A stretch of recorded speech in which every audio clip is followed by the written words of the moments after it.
என்னடா இவன் எப்பயுமே பேசுவான், வண்டி உட்காந்து நோண்டிட்டு இருக்கான்னு பார்க்குறீங்களா? ஹாய் மக்களே, இன்னைக்கு நம்ம பைக்கை வந்து சர்வீஸ் விட்டுருந்தோம். எனக்கு சாட்டிஸ்ஃபை இல்லை மக்களே.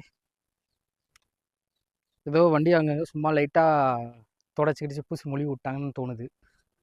நம்ம பங்காளிகிட்ட ஒரு ஐடியா கேட்போம், என்ன சொல்கிறாங்கன்ட்டு.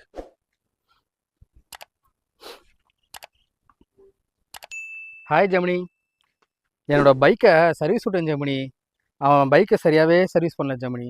என்ன ஜெமினி பண்ணலாம்? அவங்கள ஏதாவது ஒன்று பண்ணலாம் ஜெமினி. நீ ஏதாவது ஐடியா கொடு ஜெமினி.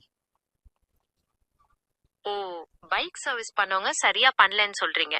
ரொம்ப ஏமாற்றமா இருக்கும். இப்போ என்ன பண்ணலாம்னா, முதல்ல அவங்க கிட்டயே போய் எந்தெந்த விஷயங்கள் சரியா நடக்கலன்னு தெளிவா சொல்லலாம்.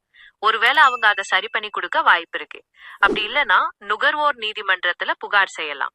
உங்களுக்கு நுகர்வோர் நீதிமன்றத்தை பத்தி ஏதாவது தகவல் ஜெமினி, தெரியணுமா? நான் உன் மேலே கோவமா இருக்கேன். இதே என் மச்சானுக்கு ஃபோன் பண்ணி, மச்சான் பைக்கு சரியா சர்வீஸ் பண்ணல மச்சான்னு சொன்னா, இரு மச்சான் வர தோ வர அப்படின்னு சொல்லிட்டு ஓடி வந்துருவான். நீ என்னன்னா இப்படி போயிட்டு உட்காந்த இடத்துல பேசிட்டு இருக்கே ஜெமினி என்கிட்ட. இவ்வளோ பொறுமையா இருக்கலாமா நீ? புரியுது.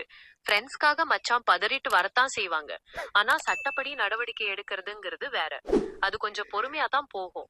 நான் சொல்ற வழியில போனா பிரச்சனைக்கு ஒரு நிரந்தர தீர்வு கிடைக்கும். ஐயோ, ஒரு பைத்தியக்கார பைலட் அந்த நாடு மக்களும் மாட்டிட்டு படுற பாடு. சரி சரி சரி, என்ன ரொம்ப திட்டவும் முடியல.